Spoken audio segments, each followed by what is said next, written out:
Indiana in the Morning, presented by First Commonwealth Bank on the voice of Indiana County, WCCS 101.1 FM and AM 1160. Time now for another of our interview segments presented by Marcus & Mack, a law firm representing injured people. And at this time every month, we have our monthly visit with our friends over at the River Valley School District. And joining us on the phone is Superintendent Philip Martell. Philip, it is good to talk to you once again. It's been a long time.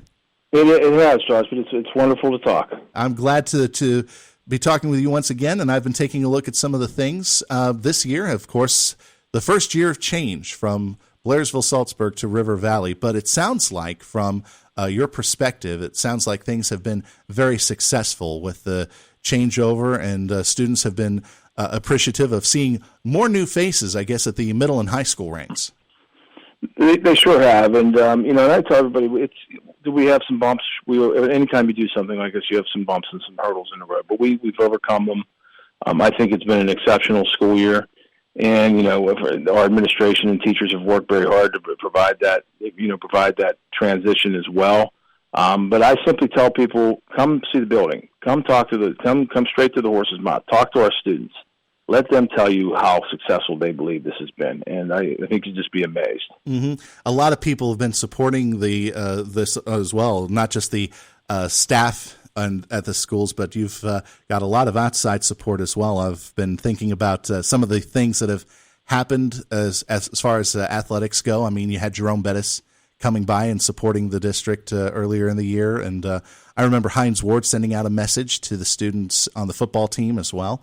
Well, one of the things that I wanted to talk about today, and this is something that I think is pretty cool because I could have, if I went to River Valley right now, I would be in this program, the Panthers Lair Media Center.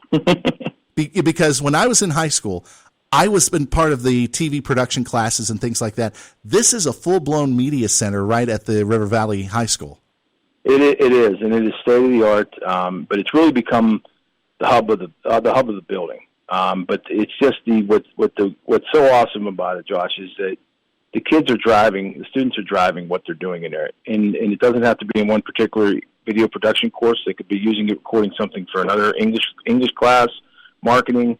But it's fully functioning, and we designed it that way. So when it comes to teach our students, obviously, starting next year, they're going to be live streaming our games. They're going to be getting that experience as well. Mm-hmm. Just those different things, but taking it to that next level, and also including an internship program next year. They'll get credit for an internship because as students transition through the system, we bring more students into the system. We have to be able to teach those other students, and there's nobody better to work with them but their own peers. So right. It's been an awesome time. So this is a great new tool that's become very popular, and I like the fact that it's not just TV classes that are utilizing it. I actually do remember one of my projects in the class that I took. I was actually creating a video for another class, like you were saying. So I'm glad to see that that's being used in that regards. All right, so let's go ahead and talk about it. Pre-K enrollment has started for the 2022-23 school year. Have you been able to keep track on things, on how that's going, new students coming into the district? We are. We obviously it started right now, but one of the things that the board is invested in, we know just from data that obviously getting interventions, getting to the students earlier helps. And I'm a huge believer in the Pre-K Foundation. So that's why we wanted to have a PreK Academy, to be able to provide those resources for those students coming in.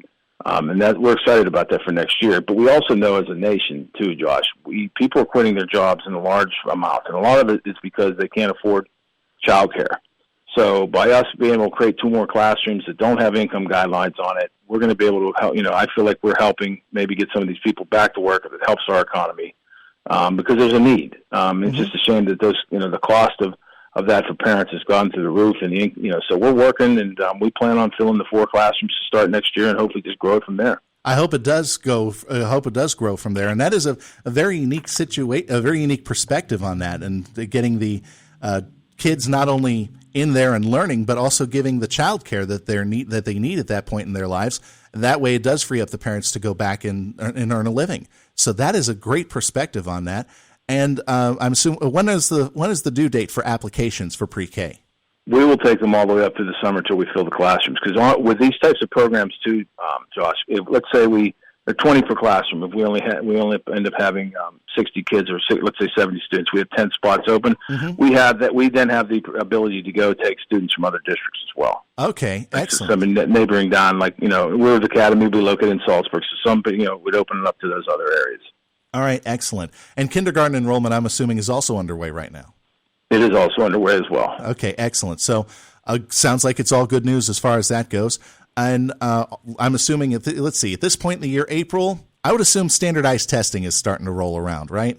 It's getting ready to start. And I just tell everybody, it's just this pandemic has taken a toll, and it will take a toll for probably a decade. And it's just going to be a process to getting our students back where they need to be, getting over the challenges of coming back from that pandemic into this environment. And that's why I'm a big advocate that the digital learning still has to be a part of what we do, because mm-hmm. some kids will never transition back. Right. So we need to be able to be flexible.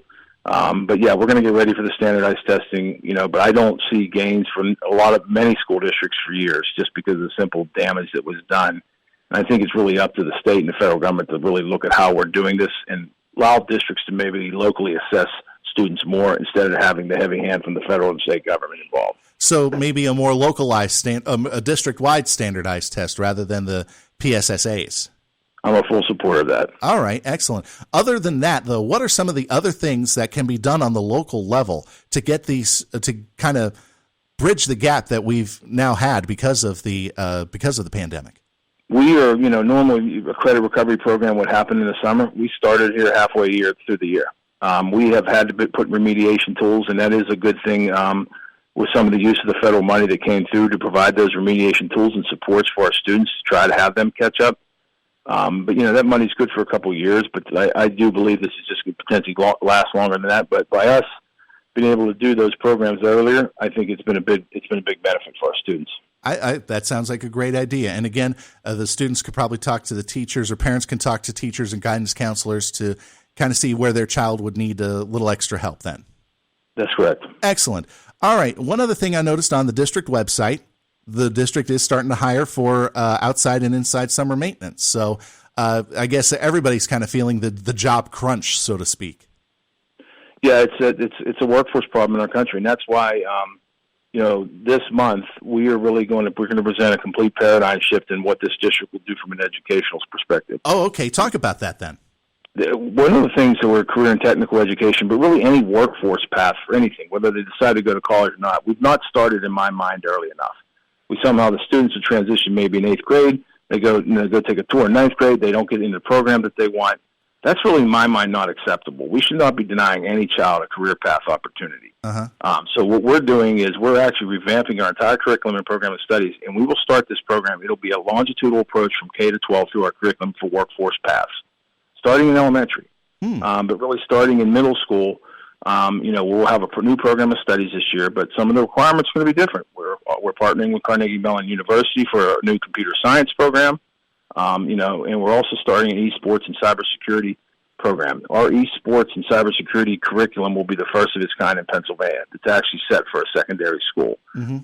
We know the issue with cybersecurity today, but I also think students have, and there's 500,000 jobs that will be open in cybersecurity next year that we don't even know about. But if students don't know what that career path can look like, they're not inclined to go in and thinking they need a heavy-end technology degree. You'd be surprised, that some of the people that they need to perform some of these jobs. But I think it's our duty to start earlier on, especially when we hit that 6th grade level, to introduce them, because we not only want them to succeed, Josh, I want them to be able to say, okay, this is something that I don't like. I want to try something else. You do that in high school, they're too far along that path. Yeah, so at that point, there's still enough time for them to pivot and say, okay, maybe this isn't working out. Maybe I want to go into another field, or wow, this is actually quite interesting. I want to dive deeper into this. So I think I see your point there, and getting it to a point where students still have time to change their minds. Yeah, they do. And to your point, when they say, wow, I have data that shows attendance goes up, grades go up. Because we're getting them earlier, we're molding the mind earlier, and so the data is there to support it. But also, like a program like Esports, it's not just gaming. It touches almost 1,000 different career paths, but it also touches more students than like normal athletics does. And to me, that's just an opportunity we should be providing for our students. So starting that immediately in sixth grade is going to be something special. And we obviously we've done surveys and that, and the students are really excited about it. So. All right, Philip, we're just about out of time for our segment here on Indiana in the Morning. Is there anything else that you wanted to touch on, something that's coming up at the district level within the near future? No, we're finishing up obviously the last quarter. Spring sports has started. We plan on, our girls basketball team made a great run, and it has made a difference this year. Sports bring people together. Football did, and I think our girls softball team is going to have an exceptional year. But we're going to finish up strong as our first year and move forward. I think all those sports teams can be proud of themselves for all of their accomplishments this year. Philip Martell, thank you very much for joining us on Indiana in the Morning. All the best. Can't wait to hear from you next month. Thanks, Josh. Take care. You too. Philip Martell, Superintendent of the River Valley School District, joining us here on Indiana in the Morning, presented by First Commonwealth Bank. That'll do it. I'm Josh Widdowson. Thanks for listening. They said it could be some kind of food out.